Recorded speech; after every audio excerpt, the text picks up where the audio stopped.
भारत शासन अधिनियम 1919, इसे मॉन्टेग्यू-चेम्सफोर्ड सुधार भी कहा जाता है, जो 1921 से लागू हुआ। केंद्र में द्विसदनीय व्यवस्था लागू की गई, जिसके अंतर्गत केंद्रीय विधान परिषद और राज्य परिषद का गठन किया गया। केंद्रीय और प्रांतीय विषयों की सूची की पहचान एवं उन्हें पृथक कर राज्यों पर केंद्रीय नियंत्रण कम किया गया। प्रांतों में द्वैध शासन प्रणाली की शुरुआत हुई। प्रांतीय विषयों को दो भागों में बांटा गया, आरक्षित और हस्तांतरित।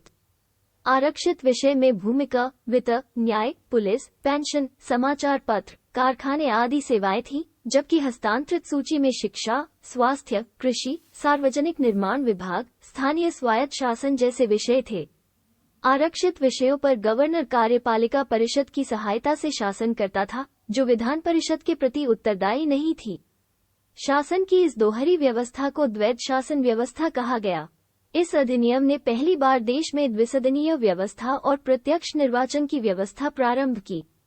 वायसराय की कार्यकारी परिषद के 6 सदस्यों में से कमांडर इन चीफ को छोड़कर 3 सदस्यों का भारतीय होना आवश्यक था। पृथक निर्वाचक मंडल का विस्तार किया गया। मुसलमानों के साथ सिख, भारतीय ईसाई, यूरोपियन एवं एंग्लो इंडियन के लिए भी पृथक निर्वाचन की व्यवस्था की गई। संपत्ति कर या शिक्षा के आधार पर सीमित संख्या में लोगों को मताधिकार प्रदान किया गया। पहली बार केंद्रीय बजट को राज्यों के बजट से अलग करते हुए राज्य विधानसभाओं को अपना बजट स्वयं बनाने के लिए अधिकृत कर दिया गया।